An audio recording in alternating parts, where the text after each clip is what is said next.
have such mystery with words and came out from Giza, but so did Moses, Pythagoras, Plato, Solon, Herodotus, and Pliny.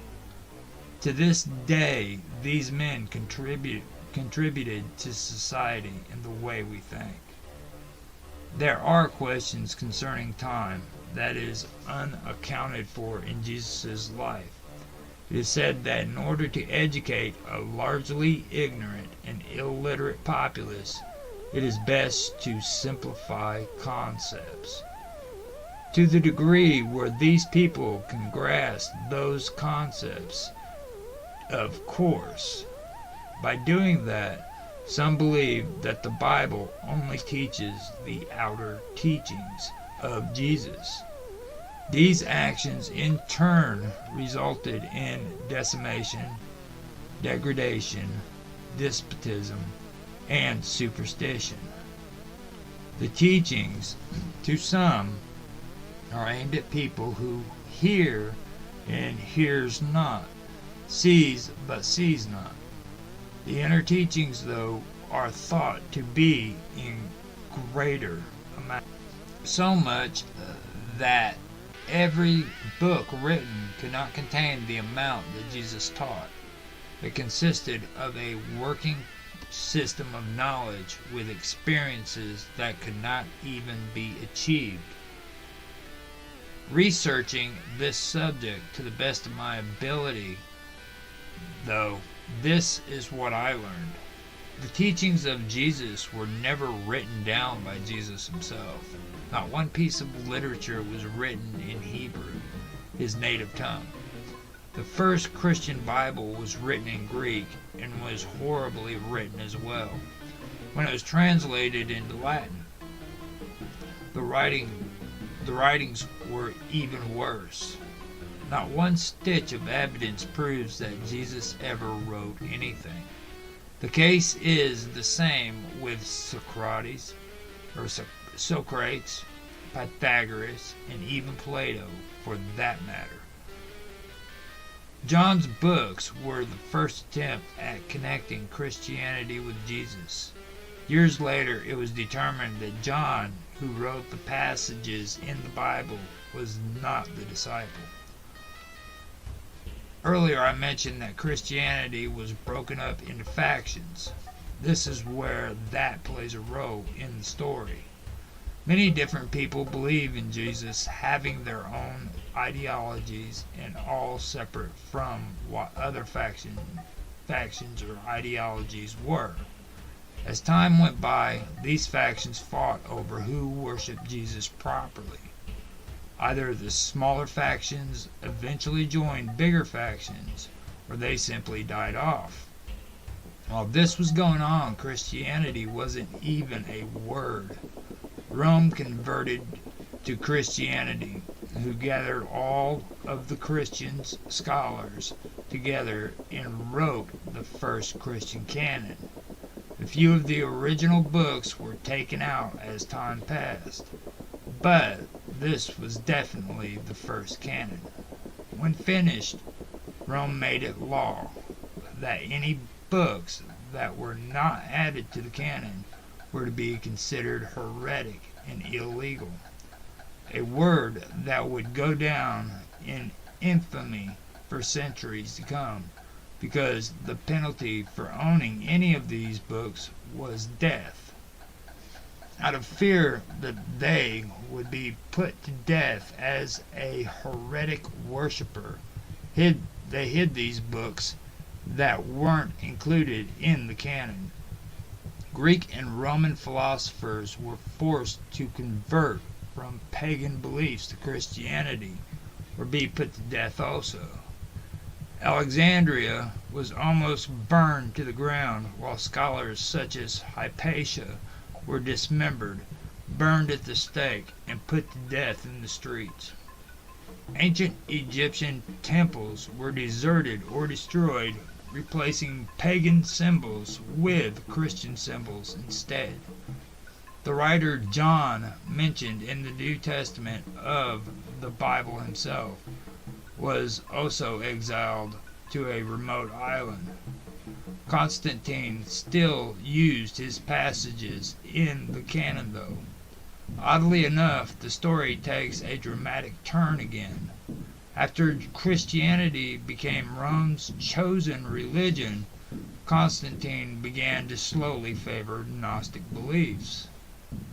Greek and Roman philosophers who were once pagan began to incorporate those philosophies into Christianity also. History shows that different from what popular belief may say, Rome was not defeated. It was abandoned. Before Constantine's death, he had finally decided that it was time to move his capital.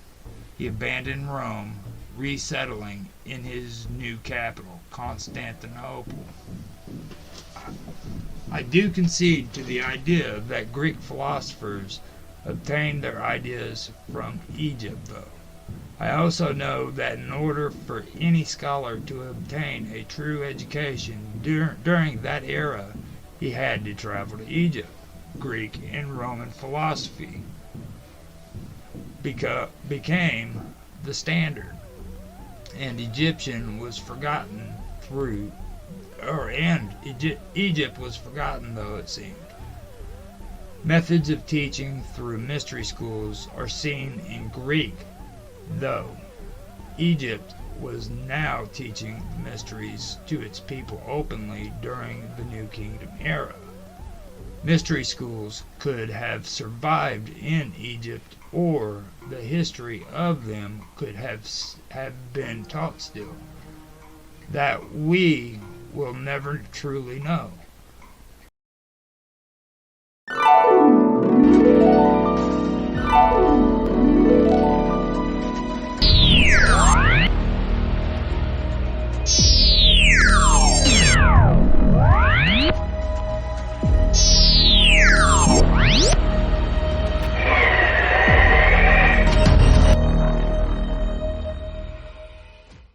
I can see why most of these pseudo-archaeologists believe this too. An injustice has been done to ancient Egypt, and her contributions to society have not truly been recognized by modern civilization. Nobody can deny the precision and skill that was put into building the Great Pyramid. The Egyptians' use of methodology in these matters also. The fact that today our architects are still unable to do what this society did with the same tools that were available to them. These traits occurred not only in Egypt, though, but in other societies throughout the world also, and in different regions. Egyptian belief passed down to the Greek philosophers the idea that the visible and the invisible were all a part of nature. They understood the concept of microcosm and microcosm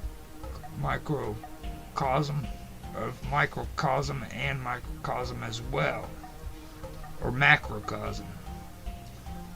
Egyptians were all versed in healing for people of that era. During the time of ancient Egypt, different societies had working knowledge of astronomy, distance, and were able to recognize nearby planets. They understood mathematics, recognized the precision in the equinox, and local star groupings.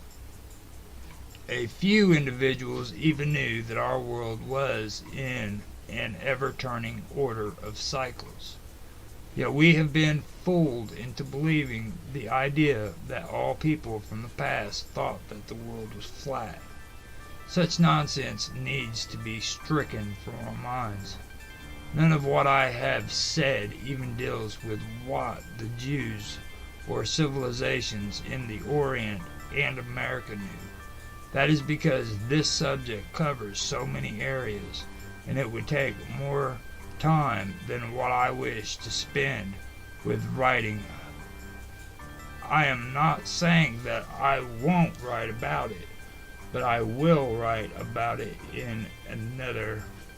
at another time. These teachings, though, are for sure had to have been passed down to Plato, Pythagoras, Euclid, Plotinus, and the list goes on. Especially considering that this was during times when free thought was not permitted by the powers that be.